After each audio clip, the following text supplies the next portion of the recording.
বঙ্গবন্ধুর জন্মশতবার্ষিকী ও শিশু দিবসে তার প্রতিকৃতিতে রাষ্ট্রপতি ও প্রধানমন্ত্রীর শ্রদ্ধা। বিকেলে প্যারেড গ্রাউন্ডে অনুষ্ঠান।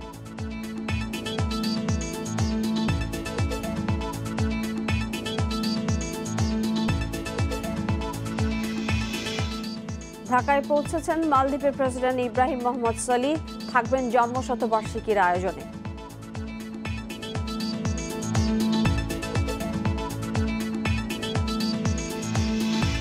অসাম্প্রদায়িক রাষ্ট্র প্রতিষ্ঠা, নিপীড়িতের অধিকার আদায়ে অনন্য উচ্চতায় বঙ্গবন্ধু, বলছেন ইতিহাসবিদরা।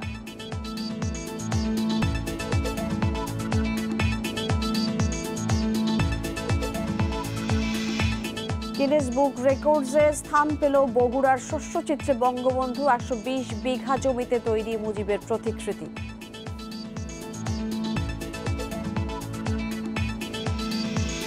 যুক্তরাজ্যে শনাক্ত করোনার নতুন ধরন যুক্তরাষ্ট্রে ভয়াবহ আকারে ছড়াতে পারে, বিশেষজ্ঞদের আশঙ্কা।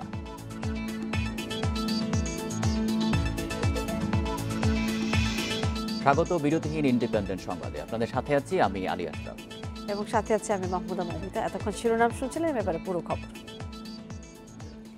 জাতির পিতা বঙ্গবন্ধু শেখ মুজিবুর রহমানের জন্মশতবার্ষিকী এবং জাতীয় শিশু দিবস উপলক্ষে তার প্রতিকৃতিতে ফুল দিয়ে শ্রদ্ধা নিবেদন করেছেন রাষ্ট্রপতি মোহাম্মদ আব্দুল হামিদ এবং প্রধানমন্ত্রী শেখ হাসিনা। ভোর 6টা 5 মিনিটে ধানমন্ডির বঙ্গবন্ধু স্মৃতি জাদুঘর প্রাঙ্গণে শ্রদ্ধা নিবেদন করেন তারা। প্রথমে রাষ্ট্রপতি এবং পরে প্রধানমন্ত্রী শ্রদ্ধা নিবেদন করেন। পরে তারা কিছুক্ষণ সেখানে নীরবে দাঁড়িয়ে থাকেন। এ সময় সেখানে বঙ্গবন্ধুর ছোট কন্যা এবং প্রধানমন্ত্রীর ছোট বোন শেখ রেহানা, স্পিকার ডক্টর শিরিন শারমিন চৌধুরী এবং প্রধান বিচারপতি সৈয়দ মাহমুদ হোসেন উপস্থিত ছিলেন। পরে বঙ্গবন্ধু শেখ মুজিবুর রহমান এবং 15 আগস্টের শহীদদের আত্মার মাগফিরাত কামনা করে বিশেষ দোয়া করা হয়। দোয়ায় দেশের অব্যাহত শান্তি এবং সমৃদ্ধি এবং অগ্রগতি কামনা করা হয়।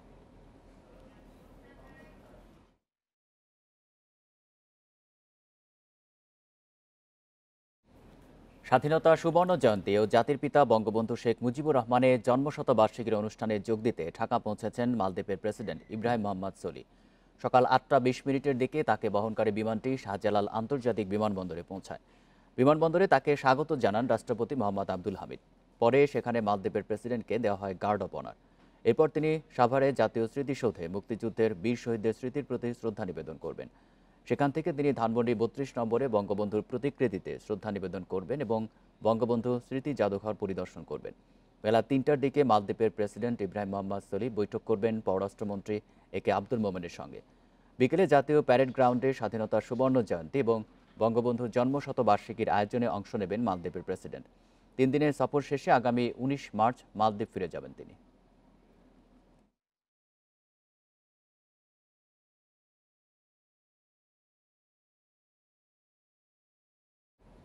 আরো জানাতে ধানমন্ডি থেকে যোগ দিচ্ছেন সহকর্মী অনিমেষ কর। অনিমেষ, মালদ্বীপের প্রেসিডেন্ট তো সাভার জাতীয় স্মৃতিসৌধ থেকেই 32 নম্বরে আসবেন, তাকে ঘিরে কি ধরনের আয়োজন সেখানে থাকছে, প্রস্তুতি বিষয়টিও জানাবেন। ধানমন্ডি 32 নম্বরে ভোরে রাষ্ট্রপতি মোহাম্মদ আব্দুল হামিদ এবং প্রধানমন্ত্রী শেখ হাসিনা শ্রদ্ধা নিবেদন করেছেন এবং 9টা 25 মিনিটে এখানে মালদ্বীপের প্রেসিডেন্টের আসবার কথা রয়েছে। তিনি আসার জন্যই এখানে নিশ্চিদ্র নিরাপত্তা ব্যবস্থা নিশ্চিত করা হয়েছে এবং আমরা দেখতে পাচ্ছি যে পুরো নিরাপত্তা চাদরে ঢেকে ফেলা হয়েছে ধানমন্ডি 32 নম্বর বঙ্গবন্ধু শেখ মুজিবুর রহমানের বাসভবন এবং জাতির জনক বঙ্গবন্ধু শেখ মুজিবুর রহমানের বাসার সামনের রাস্তাগুলিও নিরাপত্তা চাদরে পুলিশ সহ নিরাপত্তা গোয়েন্দা সংস্থার কর্মকর্তারা ঢেকে রেখেছেন এবং এখানে আমরা দেখতে পাচ্ছি যে স্পেশাল সিকিউরিটি ফোর্স এর কর্মকর্তারাও রয়েছেন এবং 9টা 25 মিনিটে তিনি আসবেন। স্মৃতি বিজড়িত যেই চিহ্নগুলি আছে সেগুলি ঘুরে দেখবেন। 75-এর 15ই আগস্ট যে নির্মম হত্যাকাণ্ডের শিকার হয়েছিলেন তার জ্বলন্ত সাক্ষী হিসেবে ধানমন্ডি 32 নম্বরে সেই বাড়িটি এখনো দাঁড়িয়ে আছে এবং তার ভেতরেই কিন্তু সমস্ত কিছু বঙ্গবন্ধুর ব্যবহৃত জিনিসপত্র সুসজ্জিতভাবে রাখা হয়েছে। যেমন ঠিক তেমনি বঙ্গবন্ধু জাদুঘরে কিন্তু নতুন করে বঙ্গবন্ধুর সারা জীবনের স্বপ্ন এবং সংগ্রাম সমস্ত কিছুই সেখানে উপস্থাপন করা হয়েছে। এই বিষয়গুলি যখন বিদেশি অতিথিরা আসেন তারা এটি দেখেন এবং জানতে পারেন বাংলাদেশ সম্পর্কে, জানতে পারেন বঙ্গবন্ধু সম্পর্কে। বঙ্গবন্ধুর জন্মশতবার্ষিকী উপলক্ষে এখানে 11:30টার সময় বাংলাদেশ আওয়ামী লীগের পক্ষ থেকে আওয়ামী লীগের কেন্দ্রীয় নেতৃবৃন্দ শ্রদ্ধা নিবেদন করবেন। এবং সে উপলক্ষেও কিন্তু আমরা দেখতে পাচ্ছি যে আওয়ামী লীগের বিভিন্ন পর্যায়ে নেতাকর্মীরা এরই মধ্যে এখানে এসেছেন এবং তারা দাঁড়িয়ে রয়েছেন। কিন্তু যেহেতু মালদ্বীপের প্রেসিডেন্ট আসবেন তার জন্য কিন্তু রাস্তাটি এখনও খুলে দেওয়া হয়নি।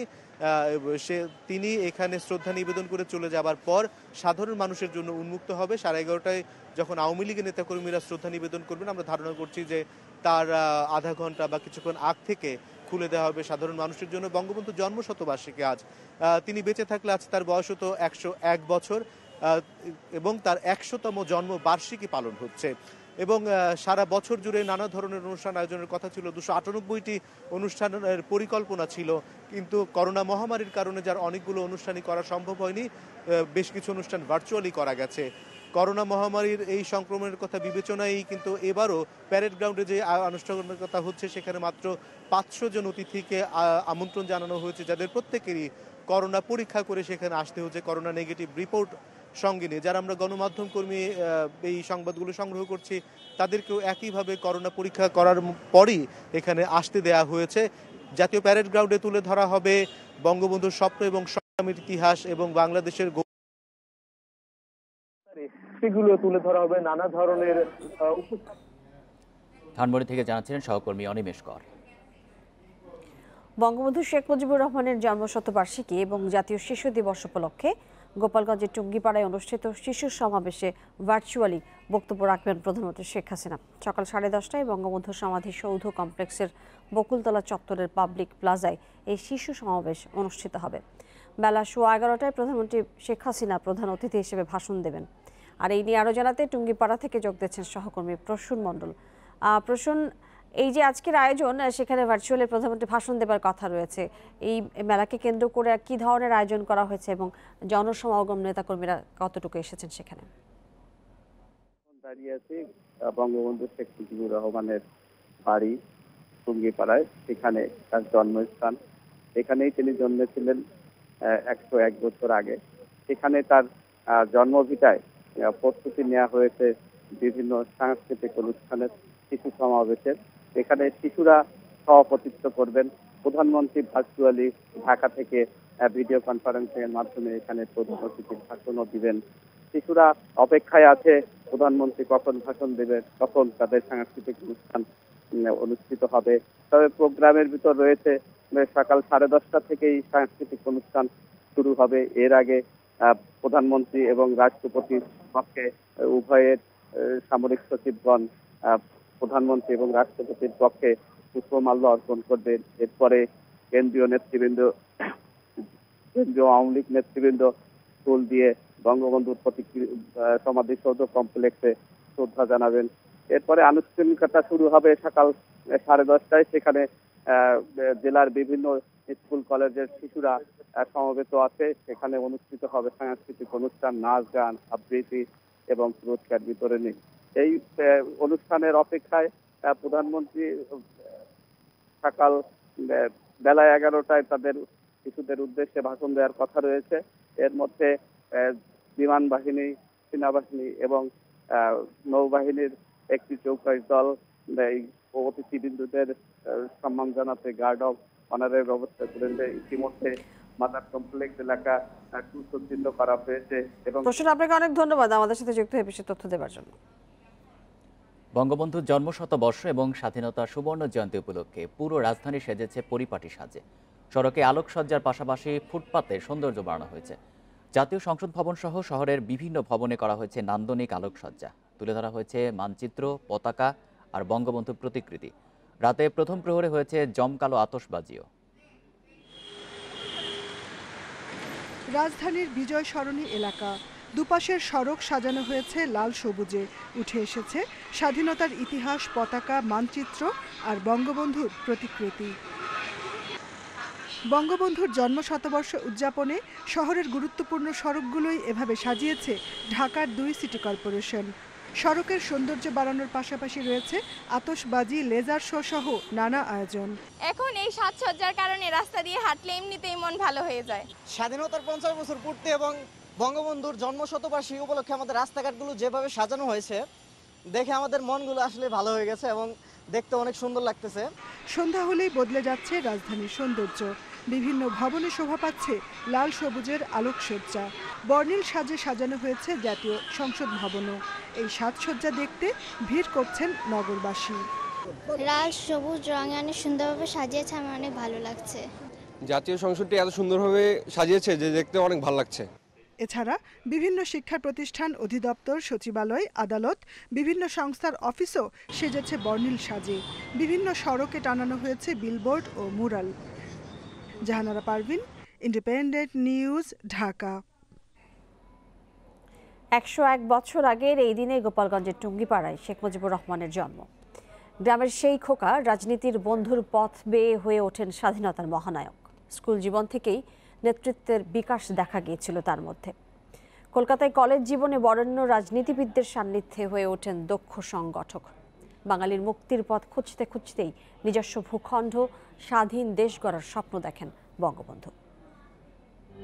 1920 সালের 17 মার্চ মঙ্গলবার রাত 8টায় ফরিদপুরের গোপালগঞ্জ মহকুমার টুঙ্গিপাড়ায় জন্ম নেন শেখ মুজিবুর রহমান। শেখ লুৎফর রহমান ও সায়রা খাতুনের পরিবারে সবার বড় সন্তান শেখ মুজিব। বেড়ে ওঠা পাড়াগাঁয়ের আর 10টা শিশুর মতো, তবে ছোটবেলা থেকেই ফুটে ওঠে নেতৃত্বের ছাপ। স্কুল জীবনেই হোসেন শহীদ সোহরাওয়ার্দী ও শেরে বাংলা একে ফজলুল হকের সান্নিধ্য পান মুজিব। কোনো দুষ্ট লোক, দুষ্ট চরিত্র লোকের সঙ্গে সে মেশে নাই। তিনি সব সময় সৎ লোকেরা সব সময় সে নেতা এই সব কাজে সে এটা নেতৃত্ব করবে, এই তার আকাঙ্ক্ষা ছিল। আমার বংশে আসবে না। 3 পুরুষের মধ্যে এরকম ভালো, এরকম নির্ভীক ছেলে আসেননি। সৎসাহসী, স্বাধীনতা প্রিয়। 1941 সালে ম্যাট্রিক পাশ করার পর কলকাতার ইসলামিয়া কলেজে ভর্তি হন। থাকতেন ঐতিহ্যবাহী বেকার হোস্টেলে। পরে কলেজের ভিপিও হন তিনি। 1942 সালে দাম্পত্য জীবনের শুরু হলেও বিয়ে বছর 10 আগে। মুজিবের বয়স তখন 12 কি 13। স্ত্রী রেনুর 3। বাবা মারা গেলে রেনুর দাদা মুজিবের বাবাকে জানান তার সব সম্পত্তি 2 নাতনিকে দেবেন, তাই বিয়ে রেজিস্ট্রি করতে চান। রেনুর 5 বছরে মা আর সাথে দাদা মারা গেলে শেখ বাড়িতেই বড় হন তিনি। সংসার জীবনের শুরু তারও কয়েক বছর পর। She was my cousin, you know. Your cousin? Yes, cousin sister. When you married? We are in the same family. When you My married? father and her father was the cousin brothers. Islamia college থেকে 1947 সালে BA পাশ করেন শেখ মুজিব। দেশে ফিরে সে বছরের সেপ্টেম্বরে ঢাকা বিশ্ববিদ্যালয়ের আইন বিভাগে ভর্তি হন। 1948 সালের 4 সেপ্টেম্বর মুজিবের উদ্যোগে গঠন হয় পূর্ব পাকিস্তান মুসলিম ছাত্রলীগ। 1949 সালের 23 জুন আওয়ামী মুসলিম লীগ প্রতিষ্ঠা হলে এর অন্যতম উদ্যোক্তা শেখ মুজিব হন যুগ্ম সাধারণ সম্পাদক। রাজনীতির মাঠে মুজিব তখন পাকিস্তান সরকারের দমন পীড়নের বিরুদ্ধে সোচ্চার। দিনের পর দিন, বছরের পর বছর বাঙালির অধিকার আদায়ে কারাবন্দী থেকেছেন। ঘটা করে কখনো জন্মদিন পালন করেননি বঙ্গবন্ধু। কারাবন্দী না থাকলে দিনটি পরিবারের সঙ্গেই কাটাতেন। তবে স্বাধীনতার মহানায়কের জন্মশতবার্ষিকীতে শুধু বাংলাদেশের জনগণই নয়, শ্রদ্ধা জানাচ্ছেন বিশ্ব নেতারাও।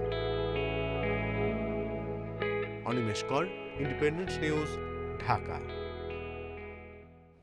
অসাম্প্রদায়িক চেতনায় স্বাধীন রাষ্ট্র প্রতিষ্ঠা জাতির পিতা বঙ্গবন্ধু শেখ মুজিবুর রহমানকে বিশ্ব রাজনীতিতে নিয়ে গেছে অনন্য উচ্চতায়।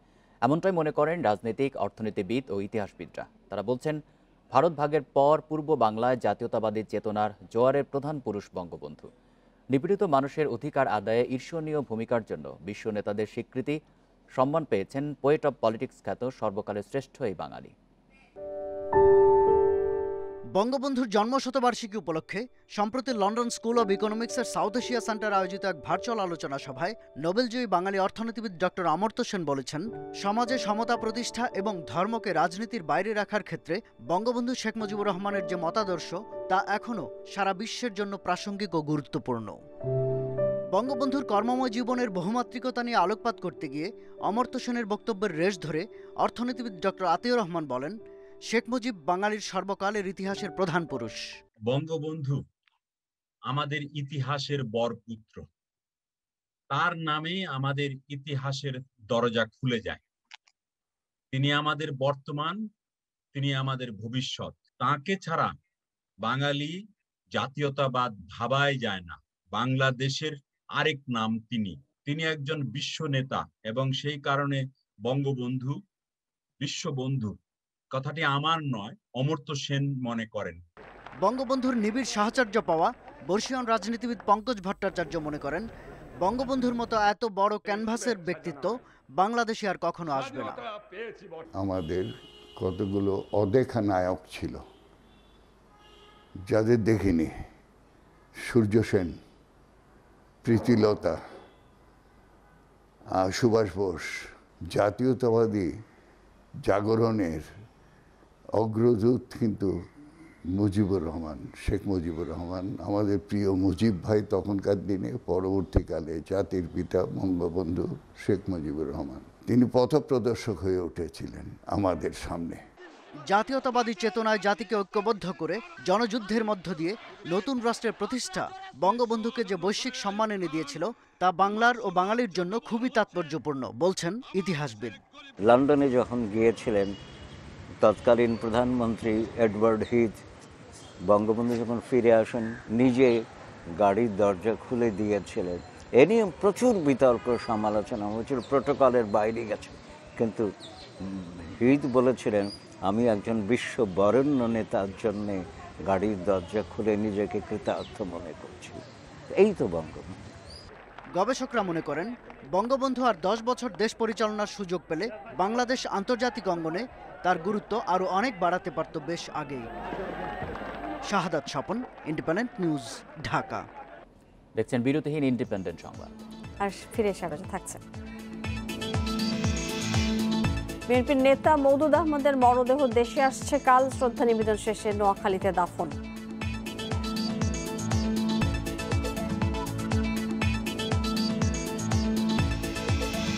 স্বাস্থ্যবিধি মেনে কাল শুরু হচ্ছে অমর 21শে গ্রন্থমেলা। আরো বিস্তৃত পরিসরে করা হয়েছে এবারের আয়োজন।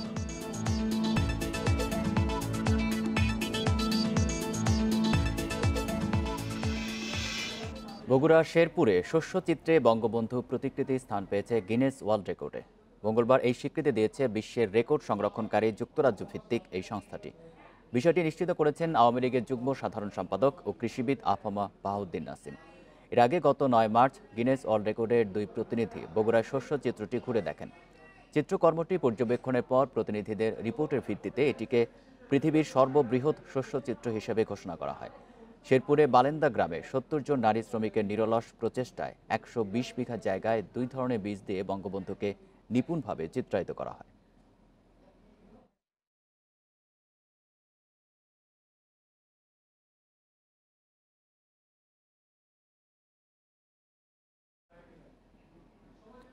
বঙ্গবন্ধুর জন্মশতবার্ষিকীতে নানা অনুষ্ঠানের আয়োজন করা হয়েছে। সামাজিক রাজনৈতিক সংগঠনের বাইরে বিভিন্ন সরকারি দপ্তরগুলো জাঁকজমকভাবে দিনটি উদযাপন করছে।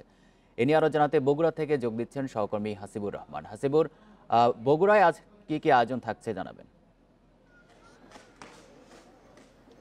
সরকারি কর্মসূচিগুলোর পাশাপাশি সামাজিক সংগঠনগুলো নানা ধরনের কর্মসূচি নিয়েছেন। তবে আজকের এই উৎসবের দিনটিকে কেন্দ্র করে বগুড়া পল্লী উন্নয়ন একাডেমির শিশুরা একটু ব্যতিক্রমধর্মী আয়োজন করেছে। আপনি যদি সেই আয়োজনটা একটু খেয়াল করেন তাহলে দেখবেন যে শিশুরা এখানে তাদের তৈরি 101টি কেক কেটে এই উৎসবের দিনটিকে তারা স্মরণীয় করবার চেষ্টা করছে। একই সাথে 100 বাণী যিনি বঙ্গবন্ধু জাতির উদ্দেশ্যে নানা সময় বলেছেন সেই বাণীগুলোকে নিয়েই মূলত এখানে আরও এক ধরনের আয়োজন রাখা হয়েছে। সেই আয়োজনকে কেন্দ্র করেই মূলত এইখানে নানা ধরনের বিষয়ের উপস্থাপন হয়েছে। একই সাথে আমরা দেখতে পাচ্ছি যে এইখানে শিশুদের যে বিষয়গুলো সেখানে তুলে আনা হচ্ছে। বঙ্গবন্ধু শিশুদের প্রতি তার যে ভালোবাসা সেই বিষয়গুলোকেও এখানে এই যে প্রজন্মের শিশুদেরকে জানানো হচ্ছে। পাশাপাশি তারা এটিও চেষ্টা করছেন বঙ্গবন্ধু সম্পর্কে জানবার, এবং এটি নিয়ে আলোচনারও আয়োজন রয়েছে।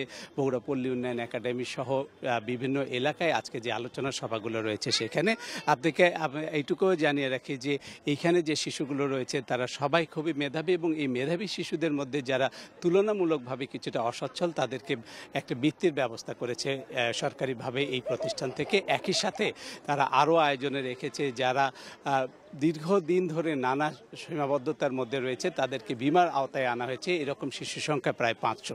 আপনি যদি একটু লক্ষ্য করেন তাহলে দেখবেন যে এই শিশুদের সামনে যে কেকগুলো রয়েছে তারা একই সাথে 101 জন এই কেক কাটবেন কিছুক্ষণের মধ্যে, এবং এই কেকটা দিয়ে তারা নানা ধরনের আজকের এই আয়োজনগুলো চালিয়ে যাবেন, তাদের দিনের যে কর্মসূচিগুলো রয়েছে। আর সব মিলে আমরা এখন পর্যন্ত যে জায়গাগুলো ঘুরে এসেছি সবখানেই একটা উৎসবের আমেজ দেখতে পেয়েছি। সরকারি বেসরকারি প্রতিষ্ঠানগুলোতে নানা বর্ণের নানা ধরনের পতাকা দিয়ে সাজানো হয়েছে, একই সাথে আলোকসজ্জার আয়োজন করা হয়েছে গত রাত্রিতে। সব মিলিয়ে আমরা যেটি দেখেছি যে এটি একটা উৎসবমুখর আমেজে এই আজকে বঙ্গবন্ধুর এই দিনটি পালন করা হচ্ছে। আর সবসময় বলার চেষ্টা করা হচ্ছে যে জাতির জনক বাংলাদেশের এই যে উন্নয়ন সেটিকে তুলে ধরবার জন্য কি কি উদ্যোগ নিয়েছিলেন তার জীবন দর্শনের মধ্য দিয়ে। সব মিলিয়ে আজকে বগুড়া একজন ধরনের বর্ণাঢ্য আলোচনা চলছে, এবং সেই আলোচনায় আসলে আজকে সারাদিনের যে বিষয়গুলো সেটি থাকবে। সব সময় যে জিনিসটাকে বলা হচ্ছে যে বঙ্গবন্ধুর মুক্তিযুদ্ধে তার যে অবদান, তার যে চেষ্টা বাংলাদেশকে উন্নত করার জন্য, সেই বিষয়গুলো তাদের তুলে ধরা হচ্ছে। শিশুদের মধ্যে নীতি নৈতিকতার বিষয়টাকে গুরুত্ব দেওয়া হচ্ছে। সব মিলিয়ে বলা যায় যে একটা উৎসবমুখর পরিবেশের মধ্য দিয়ে আজকের এই কর্মসূচি পালন হচ্ছে বগুড়া। এর পাশাপাশি আমি অন্যান্য জেলা থেকেও যেটুকু তথ্য পেয়েছি যে সকালে জেলা প্রশাসনের পক্ষ থেকে, পুলিশ প্রশাসনের পক্ষ থেকে সরকারি যে কর্মসূচিগুলো সেগুলো শ্রদ্ধা জানানো হয়েছে।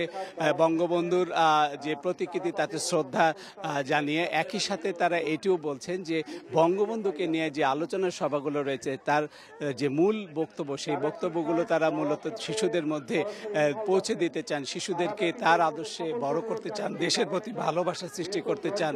এই বিষয়গুলোকে খুবই গুরুত্ব দেওয়া হচ্ছে। সব মিলিয়েই আজকের অনুষ্ঠানটিকে সুন্দর করা হচ্ছে। আর আজকের এই আয়োজনে এখন একটু পরে 101টি কবুতর, যেটি আমরা শান্তির পায়রা বলি, সেই শান্তির পায়রা উড়িয়ে এইটা আনুষ্ঠানিক উদ্বোধন করা হবে, 100 বেলুনের উড়ানো হবে। সব মিলিয়ে বলা যায় যে বগুড়া একটি উৎসবের নগরীতে পরিণত হয়েছে। সব মিলিয়ে খুব সুন্দর আয়োজন রয়েছে। আপনি যদি ছোট ছোট শিশুদের ড্রেসগুলোকে দেখেন দেখবেন যে বেশ উৎসবমুখর একটি পরিবেশে তারা লাল সবুজের যে আয়োজন তার মধ্যে নিজেদেরকে সম্পৃক্ত করেছে। একই সাথে তারা চেষ্টা করছেন তাদেরকে দিয়ে বঙ্গবন্ধুর কিছু নিজেদের মধ্যে লালন করা যায় কিনা, ধারণ করা যায় কিনা, সেই বিষয়গুলো তারা জানার চেষ্টা করছেন।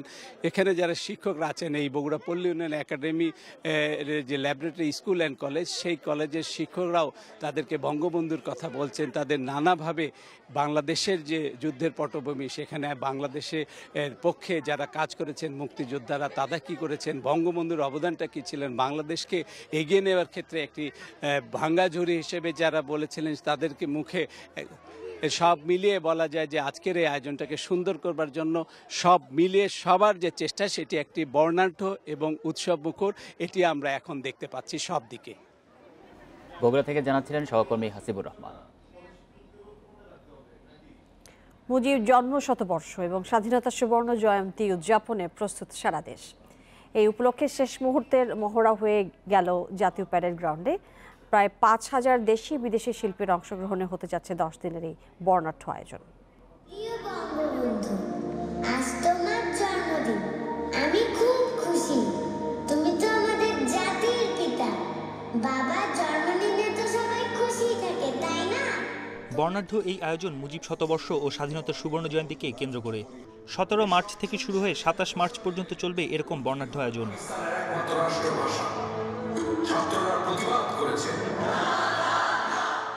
শিশু কিশোরদের পরিবেশনার মাধ্যমে জাতির পিতা বঙ্গবন্ধু শেখ মুজিবুর রহমানের জীবনী তুলে ধরা হবে বুধবার সন্ধ্যায়। এতে অংশ নেবেন বাংলাদেশি শিল্পীদের পাশাপাশি ভারতীয় শিল্পীরাও। বাংলাদেশ আমরা অভিন্ন মনে করি না ভারতবর্ষ থেকে। আমাদের ভাষা এক, সমস্ত কিছু এক, এবং মানুষ হিসেবে আমাদের পরিচিত একটি শিল্পী। শিল্পীর কোনো জাত হয় না, তার কোনো ধর্ম হয় না, তার কোনো বর্ণ হয় না। নাচ গান বাজনা এইসবের কোনো ভেদাভেদ নেই কোথাও। হ্যাঁ, প্রত্যেকের নিজস্ব একটা চরিত্র, সক্রিয় একটা বৈশিষ্ট্য থাকে, কিন্তু কোথায় যেন সুর এক, সুর মানে মনের ভাষাটা যেন কোথায় একটা এক। 10 দিনের এই আয়োজনে প্রতিদিনই থাকবে ভিন্ন থিমের সাংস্কৃতিক পরিবেশনা। প্রায় 5000 শিল্পী অংশ নিচ্ছেন এই আয়োজনে। প্রতিদিনই বিদেশি কিছু না কিছু অংশগ্রহণ আছে। তবে যেমন জাপানের অংশগ্রহণ আছে, নেপালের অংশগ্রহণ আছে, ভারতের 2 দিন আছে। 26শে মার্চে যেমন পণ্ডিত অজয় চক্রবর্তী তিনি বঙ্গবন্ধুকে শ্রদ্ধা জানিয়ে একটি নতুন রাগ সৃষ্টি করেছেন, সেটি তিনি পরিবেশন করবেন। এদিকে বঙ্গবন্ধুর জন্মশতবার্ষিকী ও স্বাধীনতার 50 বছর পূর্তিতে সাভার জাতীয় স্মৃতিসৌধে বীর শহীদদের পর্যায়ক্রমে শ্রদ্ধা জানাবেন 5 দেশের রাষ্ট্রপ্রধানরা। এ উপলক্ষে ধুয়ে মুছে সাজিয়ে তোলা হয়েছে স্মৃতিসৌধ প্রাঙ্গণ। নিরাপত্তার চাদরে ঢেকে ফেলা হয়েছে এর চারপাশ। বন ইবনে কামাল, ইন্ডিপেন্ডেন্ট নিউজ, ঢাকা। ভুয়া কাগজপত্রে অস্তিত্ববিহীন প্রতিষ্ঠানের নামে ঋণ তুলে 70 কোটি 82 লাখ টাকা আত্মসাতের মামলায় পলাতক পিকে হালদারের ঘনিষ্ঠ সহযোগী নাহিদা রুনাই, ইন্টারন্যাশনাল লিজিংয়ের ভারপ্রাপ্ত ব্যবস্থাপনা পরিচালক সৈয়দ আবেদ সহ 3 জনকে গ্রেপ্তার করেছে দুর্নীতি দমন কমিশন দুদক। তাদের 5 দিন করে রিমান্ড মঞ্জুর করেছে আদালত। মঙ্গলবার বিকেলে সেগুনবাগিচা থেকে এই 3 জনকে গ্রেপ্তার করেন দুদকের উপপরিচালক গুলশান আনোয়ার প্রধানের নেতৃত্বে একটি দল। গ্রেপ্তার অন্যজন একই প্রতিষ্ঠানের সিনিয়র ম্যানেজার রাফসান রিয়াদ চৌধুরী। গ্রেপ্তারের পর তাদেরকে ঢাকা মহানগর দায়রা জজ আদালতে হাজির করে রিমান্ডের আবেদন করলে ভারপ্রাপ্ত বিচারক রবিউল আলম 5 দিন করে রিমান্ড মঞ্জুর করেন। তাদের বিরুদ্ধে পিকে হালদারের সঙ্গে যোগ সাজসে ইন্টারন্যাশনাল লিজিং থেকে বিপুল পরিমাণ টাকা সরিয়ে নেওয়ার অভিযোগ রয়েছে। দুদকের কাছে তথ্য রয়েছে, নাহিদা রুনাই ইন্টারন্যাশনাল লিজিংয়ের ভাইস প্রেসিডেন্ট হয়েও পিকে হালদারের প্রভাবে প্রতিষ্ঠানটিতে প্রভাব বিস্তার করতেন। রুনাইয়ের বিভিন্ন ব্যাংক হিসাবে প্রায় 72 কোটি টাকা লেনদেনের তথ্য পেয়েছে সংস্থাটি। পিকে হালদার সংশ্লিষ্ট প্রায় 6টি মামলা হয়েছে। একটি মামলা তার ওয়েলথ স্টেটমেন্ট এবং মানি লন্ডারিং, আর 5টা এক্সক্লুসিভলি মানি লন্ডারিং। সেখানে ট্রানজ্যাকশন প্রোফাইলে তাদের অনেক তথ্যপত্র পাওয়া গেছে এবং যারা কনফেশন করেছে আরও 4-5 জন কনফেশনাল স্টেটমেন্ট দিয়েছে। সেই কনফেশনাল স্টেটমেন্টের মধ্যেও অনেক কিছু পাওয়া গেছে যাতে এদের ইমপ্লিকেশন পাওয়া যায়। আজকে সেটার স্পেসিফিক ঢাকা উত্তরের 44 নম্বর ওয়ার্ড কাউন্সিলর শফিকুল জায়গা দখল করেছেন 51 নম্বর ওয়ার্ডে। উত্তরার খিদির খাল দখল করে তৈরি করছেন বাণিজ্যিক কমপ্লেক্স। মঙ্গলবার কাউন্সিলর শফিকের দখলে থাকা খালের জায়গা উদ্ধার করে ডিএনসিসি। এ সময় মেয়র জানিয়েছেন, কোনো ওয়ার্ড কাউন্সিলর জায়গা দখল করলে তাদের বিরুদ্ধে ব্যবস্থা নেওয়া হবে। উত্তরার খিদির খালের স্লুইস গেট এলাকার পুরোটাই দখল হয়ে গেছে। নির্মাণ করা হচ্ছে সাফা টাওয়ার নামে বাণিজ্যিক কমপ্লেক্স।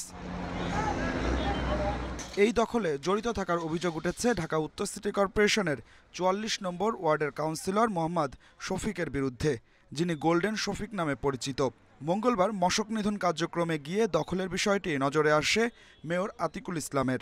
তাৎক্ষণিকভাবে ভেঙে দেওয়া হয় অবৈধ স্থাপনা। রাজুক থেকে বরাদ্দ পাওয়া প্লটের আশপাশে খালের জায়গা দখল করে স্থাপনা তৈরি করছিলেন কাউন্সিলর শফিক।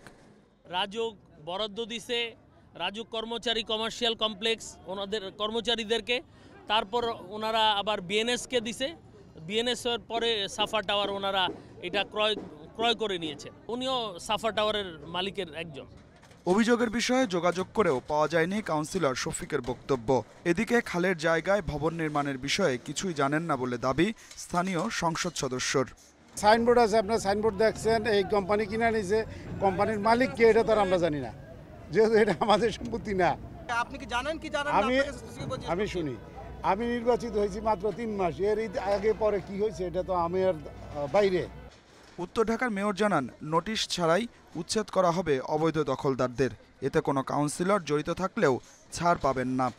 কিভাবে অবৈধভাবে এই খাল দখল করে আমার কাউন্সিলর এই ধরনের অবৈধ কাজ করতে পারে? আমি অবশ্যই এখানকার কাগজপত্র নিয়ে আসতে বলেছি অলরেডি। কাউন্সিলরদের মেসেজ হচ্ছে, যদি কোনো অবৈধ কাজে তারা জড়িত থাকে অবশ্যই সিটি কর্পোরেশন থেকে তাদেরকে শোকজ দিব। খিদির খালের সব অবৈধ স্থাপনা উচ্ছেদে বৃহস্পতিবার থেকে অভিযান চালানোর কথাও জানিয়েছেন mayor. Adilur Rahman, independent news, Dhaka. মাদক মামলায় আবারও জামিন পেলেন শফিউল্লাহ আল মুনির, যিনি প্রতারণা, নারী কেলেঙ্কারি সহ একাধিক মামলার আসামি। মঙ্গলবার জামিনের স্থগিতাদেশের বিরুদ্ধে রাষ্ট্রপক্ষের করা আবেদন আপিল বিভাগে খারিজ হয়। এর আগে এই মামলায় আরও 2 বার জামিন স্থগিত করা হয়েছিল। সম্প্রতি এই মামলায় আদালতে আত্মসমর্পণ করলে মুনিরকে কারাগারে পাঠায় আদালত। জামিন আদেশে বিরোধিতা করে রাষ্ট্রপক্ষ বলছে, তথ্য গোপন করে জামিন নিয়েছে মুনির। 2008 সালে পর্ণ সিডি সহ আটক হয়েছিলেন টাঙ্গাইলের শফিউল্লাহ আল মুনির। মুক্তি পেয়ে একের পর এক প্রতারণার পর বনে যান বড় ব্যবসায়ী, কৌশলে হয়ে যান হকি ফেডারেশনের সহসভাপতি ও সাইক্লিং ফেডারেশনের সভাপতিও। কিন্তু দুর্নীতির অভিযোগে বহিষ্কৃত হন সাইক্লিং ফেডারেশন থেকে। গ্রেপ্তার হন চেক জালিয়াতির মামলায়। মানে পিছনে আসলে গেলে মানুষ প্রতারিত হবে আর কি। হ্যাঁ, মানুষ যার যে আশা ভরসা, সে যেখানে যেটা প্রতিশ্রুতি দেওয়া যায় সেটা সে রক্ষা করে না আর কি। হ্যাঁ, কথা বলে একরকম, কাজ করে একরকম। বোর্ডে থাকতে কালে নিয়ে হে আঙ্গরে কোনো সময় হলো বেতন আঙ্গ 3 মাস 4 মাসের বেতন আঙ্গ দেয় নাই, কয় দিমু বোর্ডে উঠলে বাদে দিমু, পর আর খোঁজ খবরই না আঙ্গ। কিন্তু গত বছরের সেপ্টেম্বরে গুলশানের হর্স অ্যান্ড হর্স রেস্টুরেন্টে অবৈধভাবে মাদক ব্যবসার অভিযোগে অভিযান চালায় মাদক দ্রব্য নিয়ন্ত্রণ অধিদপ্তর। এতে আবারও আলোচনায় আসেন মুনির। এ ঘটনায় মাদক মামলায় গ্রেপ্তার দেখানো হয় তাকে। 8 নভেম্বর অনেকটা গোপনে জামিন পেলেও মাত্র 4 দিন পর রাষ্ট্রপক্ষের আবেদনে জামিন স্থগিত হয়। কিন্তু তারপরেও অজানা কারণে মুনিরকে মুক্তি দেয় কারা কর্তৃপক্ষ। পরে রাষ্ট্রপক্ষের আবেদনে গ্রেপ্তারি পরোয়ানা জারি করে আদালত। নিম্ন আদালতের প্রক্রিয়াকে চ্যালেঞ্জ করে হাইকোর্টে মামলা করেন মুনির। এতে নিম্ন আদালতের জামিন স্থগিতের আদেশকে বাতিল করে হাইকোর্ট। জামিন বহালের বিরুদ্ধে রাষ্ট্রপক্ষ চেম্বার জজ আদালতে আবেদন করে। এতে আবারও জামিন স্থগিত আপিল বিভাগে পাঠানো হয়। চেম্বার জজ আদালতের স্থগিতাদেশ মঙ্গলবার বাতিল করলে আবারও জামিন পান মুনির। তথ্য গোপন রেখেছেন, কারণ হচ্ছে উনি 561 যখন ফাইলিং করেন তখন তিনি বেলে ছিলেন না, আসামি বেলে ছিলেন না, জামিনে ছিলেন না।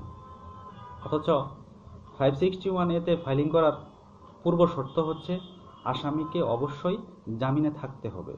জামিন দেওয়ার বিষয়টা হচ্ছে আদালতের এখতিয়ার, আদালতের সুবিবেচনামূলক ক্ষমতা। উনি যেটা ভালো মনে করেছেন জামিন পেয়েছেন, তবে রাষ্ট্রপক্ষ আমরা বিরোধিতা করেছে। এদিকে 4 মাস পলাতক থাকার পর 14 মার্চ এ মামলায় আত্মসমর্পণ করলে মুনিরকে কারাগারে পাঠায় আদালত। Masudur Rahman, independent news, Dhaka. বিএনপির স্থায়ী কমিটির সদস্য ব্যারিস্টার মওদুদ আহমদের মরদেহ বৃহস্পতিবার দেশে আনা হবে। ওই দিন সন্ধ্যায় সিঙ্গাপুর থেকে মরদেহ দেশে পৌঁছানোর পর রাখা হবে ইউনাইটেড হাসপাতালের হিমঘরে। শুক্রবার সকালে স্পিকারের অনুমতি পাওয়া গেলে জাতীয় সংসদ ভবনে হবে প্রথম জানাজা। পরে ওই দিন সকাল 10টায় সুপ্রিম কোর্টে এবং বেলা 11টায় নয়াপল্টনের দলীয় কার্যালয়ের সামনে হবে দ্বিতীয় এবং তৃতীয় জানাজা। জানাজা শেষে মওদুদ আহমদের মরদেহ নেওয়া হবে নোয়াখালীর কোম্পানিগঞ্জে। সেখানকার বসুরহাট সরকারি মুজিব কলেজ মাঠে বাদ আসর জানাজা শেষে বাবা মায়ের কবরের পাশে দাফন করা হবে তাকে। মঙ্গলবার বাংলাদেশ সময় সন্ধ্যা 6:30 সিঙ্গাপুরের মাউন্ট এলিজাবেথ হাসপাতালে মারা যান মওদুদ আহমদ। তার বয়স হয়েছিল 80 বছর। 2 ফেব্রুয়ারি সিঙ্গাপুরের মাউন্ট এলিজাবেথ হাসপাতালে ভর্তি করা হয় মওদুদ আহমদকে। রক্তে হিমোগ্লোবিন কমে যাওয়া এবং হার্টের সমস্যায় ভুগছিলেন তিনি। মওদুদ আহমদের মৃত্যুতে শোক প্রকাশ করেছেন রাষ্ট্রপতি মোহাম্মদ আব্দুল হামিদ, আওয়ামী লীগ সাধারণ সম্পাদক ওবায়দুল কাদের এবং জাতীয় পার্টির চেয়ারম্যান GM কাদের।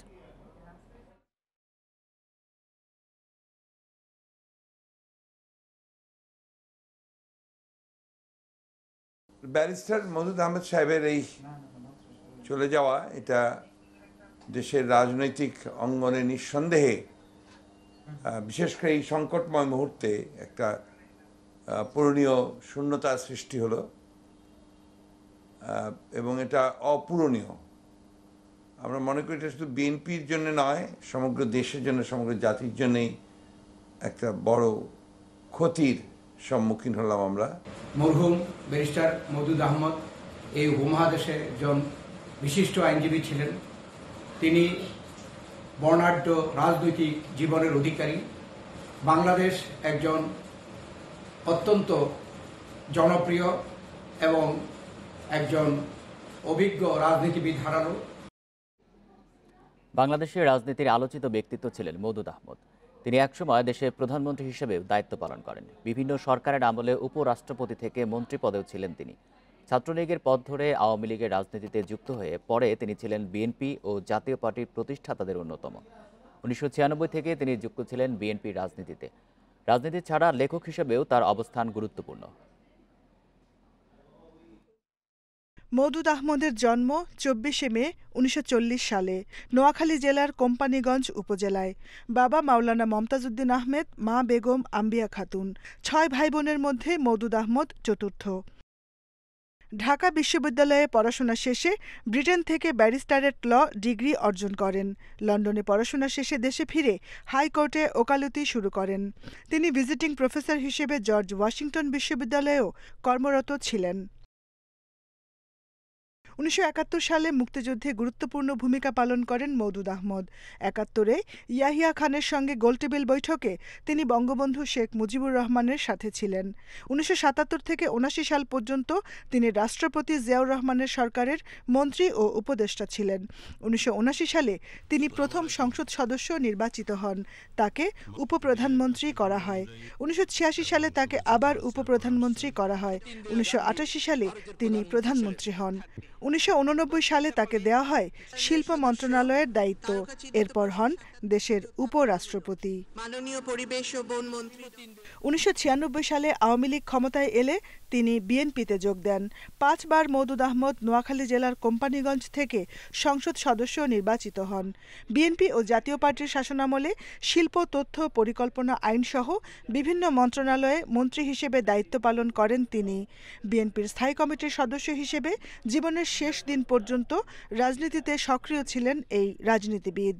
বাংলাদেশের সমসাময়িক ইতিহাস জুড়ে তার রাজনৈতিক উপস্থিতির কারণে তিনি কখনো নন্দিত, কখনো নিন্দিত হয়েছেন। রাজনীতি ছাড়াও বাংলাদেশের রাজনৈতিক ইতিহাসের গতি প্রকৃতি নিয়ে তিনি বেশ কিছু গুরুত্বপূর্ণ বই লিখেছেন।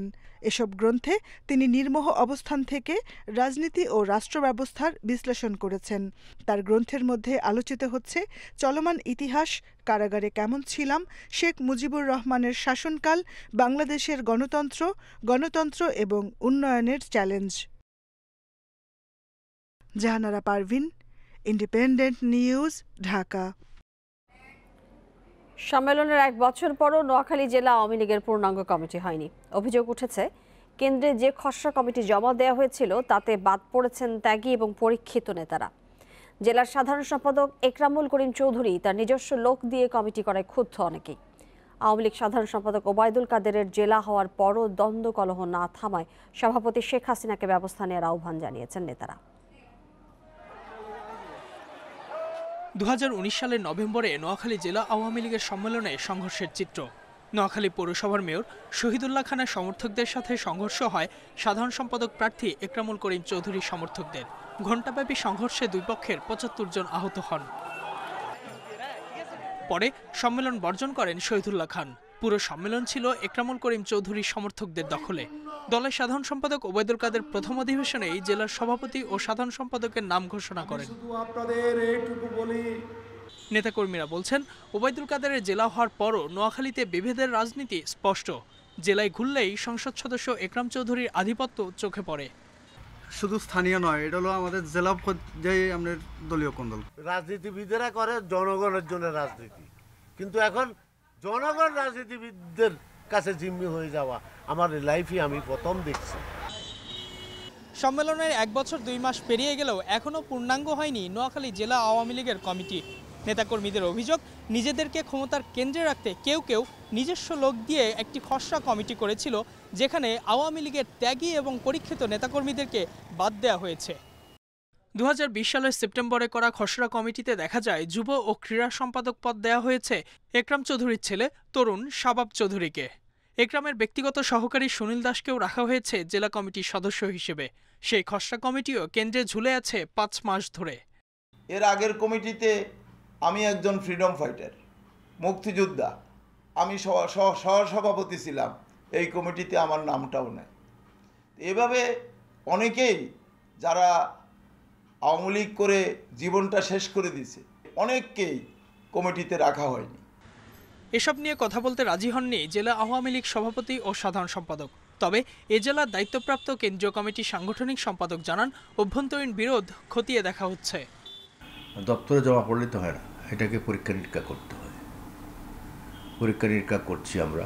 তো কারাগার শৃঙ্খলা ভঙ্গ করেছে, এই পরিস্থিতির জন্য কারাগার দায়ী, তাদেরকে চিহ্নিত করা, তাদের চিহ্নিত করার প্রক্রিয়াটা অব্যাহত আছে এবং এটাকে নেক্সট কেন্দ্রীয় কমিটি মিটিংয়ে এটা উত্থাপিত হবে। নোয়াখালীবাসীর মত, এলাকার বিশৃঙ্খলা সমাধান করতে হবে রাজনৈতিকভাবে, আইন শৃঙ্খলা বাহিনীকে দিয়ে নয়। Ijazur Rahman, independent news, Noakhali. স্বাস্থ্যবিধি মেনে কাল শুরু হচ্ছে 2021 সালে বাংলা একাডেমির অমর 21 গ্রন্থমেলা। এবারের আয়োজন আরও বিস্তৃত পরিসরে। বৃষ্টি হলে বইপ্রেমীদের আশ্রয়ে মেলা প্রাঙ্গণে তৈরি হয়েছে 4টি শেড। ঝড় বৃষ্টি থেকে রক্ষা পেতে স্টলের ওপর ত্রিপলের পরিবর্তে দেওয়া হয়েছে টিনের ছাউনি।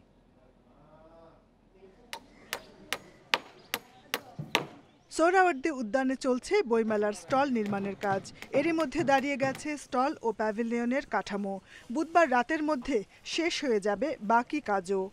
মেলার পরিসর গত বছরের তুলনায় প্রায় দ্বিগুণ।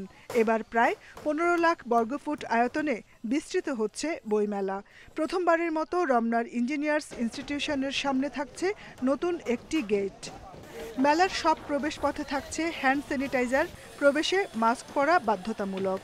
ঝড় বৃষ্টি তো হতেই পারে, যে সময়টিতে বইমেলাটি অনুষ্ঠিত হচ্ছে, তো ট্রিপল ব্যবহার করলে পানি পড়ে, কখনো ছিদ্র থাকে, সেই জন্য আমরা টিনের ব্যবস্থা করেছি। আমরা আর্চওয়ে বসাবো 12টি করে 3 জায়গায়। তো সেখানে স্যানিটাইজার ব্যবহার করতে হবে, প্রত্যেককে মাস্ক পরিধান করতে হবে। কেউ যদি মাস্ক পরে না আসে তো আমরা আমাদের স্বেচ্ছাসেবক থাকবে, তারা তাদেরকে বিনামূল্যে মাস্ক সরবরাহ করবে। করোনা পরিস্থিতির কারণে এবারে মেলায় সব ধরনের স্বাস্থ্যবিধি মেনে চলার কথা জানিয়েছেন প্রকাশকরাও। মাস্ক পরে মেলায় আসার জন্য সবাইকে আমরা আহ্বান জানিয়েছি এবং পর্যাপ্ত পরিমাণে মাস্কও থাকবেন, গেটে থাকবে, সব কিছুই ব্যবস্থা করবেন। এটা আমরা বিশ্বাস করি কর্তৃপক্ষ করবেন এবং আমরা সমিতির পক্ষ থেকেও 2 সমিতির পক্ষ থেকেও আমরা সবাইকে এই নির্দেশনা দিয়েছি যেন সবাই যেন স্বাস্থ্যবিধি মেনে মেলায় আসেন। বৃহস্পতিবার বিকেল 4টায় ভিডিও কনফারেন্সের মাধ্যমে মেলার উদ্বোধন করবেন প্রধানমন্ত্রী শেখ হাসিনা। মেলা চলবে 14 এপ্রিল পর্যন্ত। Jahanara Parvin, independent news, Dhaka. বন উজাড় আর খাদ্য সংকটে হুমকির মুখে পড়েছে ঝিনাইদহের মহেশপুরের প্রায় 200 কালো মুখো হনুমান। খাবার না পেয়ে ফসলের ক্ষেতে হানা দিলে এলাকাবাসী অনেক সময় ফাঁদ পেতে হত্যা করছে দেশের বিরল প্রজাতির এই প্রাণীগুলোকে। বন বিভাগের পক্ষ থেকে এসব হনুমানকে খাদ্য সরবরাহের পরিকল্পনা নেওয়া হলেও বাজেট বরাদ্দ না থাকায় তা কবে কার্যকর হবে জানা নেই। ঝিনাইদহের মহেশপুরের প্রত্যন্ত গ্রাম ভবনগর। ভারত সীমান্ত ঘেঁষা এই গ্রামে যুগ যুগ ধরে বাস করছে দেশের বিরল প্রজাতির কালোমুখো হনুমান। বর্তমানে এখানে টিকে আছে মাত্র 200টি। তবে খাদ্য সংকট ও গাছ কমে যাওয়ায় আবাস হারিয়ে বর্তমানে প্রাণীটি চরম হুমকির মুখে পড়েছে। খাবারের উৎস কমে আসায় অভুক্ত এসব প্রাণী অনেক সময় খাদ্য সন্ধানে লোকালয়ে চলে আসে। এতে কৃষকের ফসল নষ্ট হবার পাশাপাশি অনেক সময় ফাঁদ পেতে হনুমান হত্যার ঘটনাও ঘটছে। আমরা ওগুলো দেখে আনন্দ পাই, আমাদের বাসা বাড়ির আশপাশে ওগুলো ঘুরে বেড়াই। বর্তমানে গাছগাছালি বন জঙ্গল উজাড় হয়ে গিয়েছে, যে কারণে এদের এখন বসবাসের খুব ঝুঁকিপূর্ণ। বন বিভাগ যদি এই হনুমানগুলোর খাতি দেয় তাহলে চাষিদের ফসল একটু কম ক্ষতি করবে। গত মাসে মহেশপুরে হনুমানদের আবাসস্থল পরিদর্শন করেন প্রধান বন সংরক্ষক আমির হোসাইন চৌধুরী। পরিবেশের ভারসাম্য ও জীববৈচিত্র্য রক্ষায় এসব হনুমানদের আবাসস্থল সংরক্ষণ ও খাবার সরবরাহের উদ্যোগ নেওয়া হবে বলে জানায় বন বিভাগ। একসময় এলাকায় প্রচুর বাগান ছিল, এখন বাগান কমে যাওয়ায় এদের খাদ্যের অভাব দেখা দিয়েছে। গাছের ফলমূল, কচি পাতা ও কৃষি ফসল খেয়ে এরা বেঁচে আছে। বাংলাদেশ সরকারের বন অধিদপ্তর এই বিলুপ্তপ্রায় কালোমুখো হনুমান সংরক্ষণের জন্য উদ্যোগ গ্রহণ করে আছেন। এসব হনুমানের খাদ্য সংকট দূর করতে দ্রুত সরকারি পদক্ষেপ চান এলাকাবাসী। সংরক্ষণ পরিকল্পনার সাথে সাথে প্রয়োজন পর্যাপ্ত বাজেট বরাদ্দ। এতে করে কৃষকের ফসল বাঁচার পাশাপাশি রক্ষা পাবে দেশের বিরল এই প্রাণীটি। Independent news desk. দেশে এখন সফলভাবে উৎপাদন হচ্ছে হোয়াইট এবং ইয়েলো টি নামের চায়ের নতুন জাত। পাতা তোলার পর হাতেই তৈরি হয় বলে চায়ের গুণগত মানও বিদেশি জাতের চেয়ে ভালো। উচ্চ মানসম্পন্ন হওয়ায় প্রতি কেজি হোয়াইট টি বিক্রি হয় 5,000 টাকা এবং ইয়েলো টি 6,500 টাকায়। প্রতিযোগিতায় টিকে থাকতে ভিন্ন জাতের চা উদ্ভাবনের কাজ করছিল হবিগঞ্জের বাহুবল উপজেলার বৃন্দাবন চা বাগান কর্তৃপক্ষ। অবশেষে হোয়াইট ও ইয়েলো টি নামে চায়ের জাত পরীক্ষামূলক উৎপাদনে এসেছে সফলতা। এখন শুরু হয়েছে বাণিজ্যিক উৎপাদন। হোয়াইট বা ইয়েলো টি উৎপাদনে আলাদা কোনো গাছ রোপণ করতে হয় না। এক কুড়ি এক পাতা থেকে পাওয়া যায় চা পাতা, আর প্রক্রিয়াকরণ করা হয় হাতের মাধ্যমে। প্রশিক্ষণপ্রাপ্ত শ্রমিক দিয়ে তোলা হয় চা পাতা। 1 কেজি হোয়াইট টি উৎপাদন করতে প্রয়োজন প্রায় 12 কেজি চা পাতা। চা বলতে মূলত ব্ল্যাক টি বা ব্ল্যাক সিটিসি টি যেটা বলে, এটাকে আসলে আমরা বুঝি, যেটা সচরাচর আমরা পান করি। কিন্তু এই একই চা গাছ থেকে কিন্তু পৃথিবীর বহু দেশে এই ব্ল্যাক টি ছাড়াও আপনার আরও স্বাস্থ্যকর, আরও বৈচিত্র্যময় এবং কয়েক গুণ দামি চা উৎপাদিত হয়। তো মূলত এই কনসেপ্টটা বা এই চাগুলোকে বলা হয় হচ্ছে স্পেশাল টি বা হাই ভ্যালু টি বলা হয়। এরই মধ্যে বাজারে ব্যাপক সাড়া ফেলেছে হোয়াইট এবং ইয়েলো টি। উচ্চমান বা স্বাস্থ্যকর হওয়ায় দামও চড়া। উন্নত বিশ্বে, বহির্বিশ্বে, ইউরোপ কান্ট্রিতে, আমেরিকাতে এটা প্রচুর ডিমান্ড আছে এবং চাহিদাও আছে। এটার প্রাইসও অনেক বেশি পাওয়া যাবে। এই চিন্তা করে আমরা এই বছরে চিন্তা ভাবনা করতেছি যে কমার্শিয়াল ওয়েতে বেশি পরিমাণ উৎপাদন করব এবং বাংলাদেশে যতটুকু পারি, বাংলাদেশে যেটা চললো বাকিটা আমি এক্সপোর্ট করার আমাদের চিন্তা ভাবনা আছে। দেশে প্রচলনের পাশাপাশি রপ্তানিরও পরিকল্পনা নিচ্ছে বৃন্দাবন চা বাগান কর্তৃপক্ষ। এছাড়াও চলছে রোজ এবং লেমন টি উদ্ভাবনের গবেষণা। Independent news desk. যুক্তরাজ্যের সন্ধান পাওয়া করোনার নতুন ধরন যুক্তরাষ্ট্রে ভয়াবহ আকারে ছড়িয়ে পড়তে পারে বলে আশঙ্কা জানিয়েছেন বিশেষজ্ঞরা। এপ্রিলের শেষ নাগাদ এই ধরনটি যুক্তরাষ্ট্রে ছড়াবে বলে ধারণা করা হচ্ছে। পরিস্থিতি পুরোপুরি নিয়ন্ত্রণে আসার আগেই যুক্তরাষ্ট্রের বেশ কয়েকটি প্রদেশে নিষেধাজ্ঞা শিথিলের ঘোষণা ভুল পদক্ষেপ বলে জানিয়েছেন যুক্তরাষ্ট্রের সেন্টার ফর ডিজিজ কন্ট্রোলের সাবেক প্রধান। শনাক্ত হওয়া নতুন ধরনের মৃত্যুহার 64% বেশি, তাই মাস্ক পরা এবং সামাজিক দূরত্ব মেনে চলার উপর গুরুত্ব দিয়েছেন বিশেষজ্ঞরা। এছাড়াও দেশটিতে বিমান চলাচল স্বাভাবিক হয়ে আসায় ঝুঁকি আরও বাড়ছে বলে জানিয়েছেন তারা।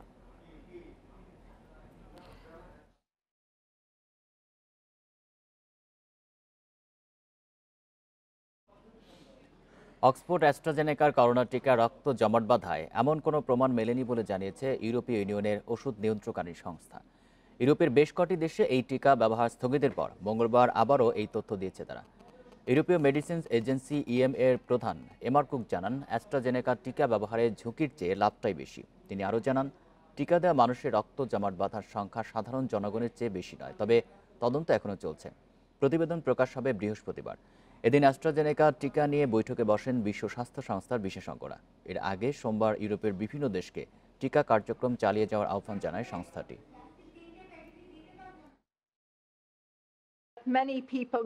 বছরে ইউরোপের নানা কারণে রক্ত জমাট বাঁধা সংক্রান্ত জটিলতা দেখা দেয় অনেকের। এক্ষেত্রে টিকা ব্যবহারের প্রভাব আছে কিনা জানতে বিশেষজ্ঞ কমিটিকে আহ্বান জানিয়েছি।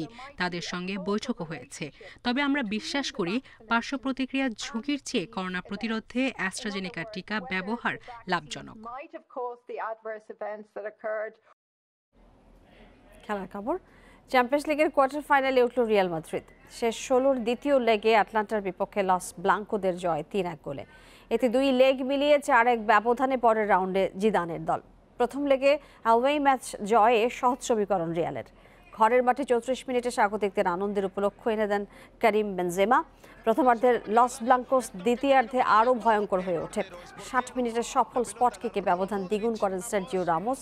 শেষ দিকে মুরিয়েলের গোলে ম্যাচে ফেরার ইঙ্গিত আটলান্টার, তবে পরের মিনিটেই আসানসিওর গোলে প্রতিপক্ষের স্বপ্নভঙ্গ হয়। এদিকে বনশেন গ্লাডবাককে 2-0 গোলে হারিয়ে শেষ 8-এ উঠেছে ম্যান সিটিও। গোল করেছেন কেভিন ডি ব্রুইনা এবং গুন্দোয়ান।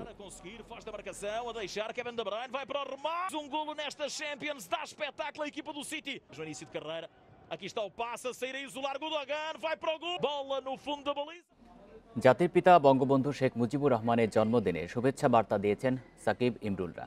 যে বার্তায় 1000 বছরের শ্রেষ্ঠ বাঙালির কৃতিত্ব তুলে ধরেন ক্রিকেটাররা। বুধবার সামাজিক যোগাযোগ মাধ্যমে একটি পোস্ট করেন সাকিব, যেখানে তিনি লিখেছেন, বঙ্গবন্ধুর কাঁধে ভর করেই দাঁড়িয়ে আছে বাংলাদেশ। যত যাই হোক না কেন, নিজেদের সেরাটা দিতে আমরা উদ্গ্রীব থাকি সবসময়। বঙ্গবন্ধুর সুদূর প্রসারী চিন্তা আমাদেরকে দেয় আরও এগিয়ে যাওয়ার অনুপ্রেরণা। বঙ্গবন্ধুর দেশ ও দেশের পতাকা সমুন্নত রাখার লক্ষ্য সবার হোক, এমন চাওয়া টাইগার অলরাউন্ডারের। এছাড়া বঙ্গবন্ধুর কীর্তি চিরকাল অম্লান থাকবে বলে পোস্ট করেছেন ইমরুল কায়েস আর জানিয়েছেন জন্মদিনের শুভেচ্ছা বার্তা।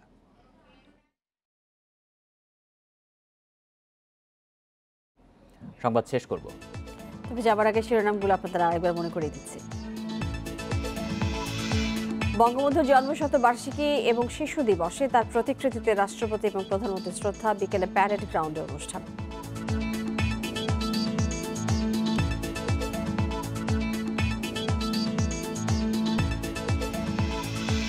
ঢাকায় পৌঁছেছেন মালদ্বীপের প্রেসিডেন্ট ইব্রাহিম মোহাম্মদ সোলি, থাকবেন জন্মশতবার্ষিকীর আয়োজনে।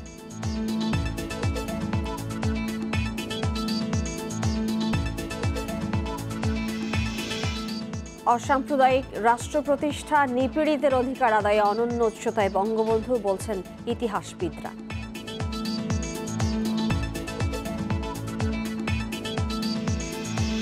গিনেস বুক রেকর্ডসে স্থান পেল বগুড়ার শস্য চিত্রে বঙ্গবন্ধু, 120 বিঘা জমিতে তৈরি মুজিবের প্রতিকৃতি।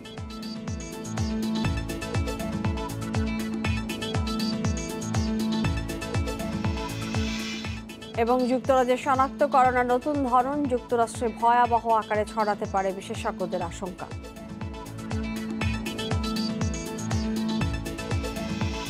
আর এই ছিল এখনকার বিরোধীহীন সংবাদে। ইন্ডিপেন্ডেন্ট টেলিভিশনের সব খবরের আরো বিস্তারিত জানতে চোখ রাখুন ফেসবুক, ইউটিউব এবং টুইটারে। ধন্যবাদ সবাইকে।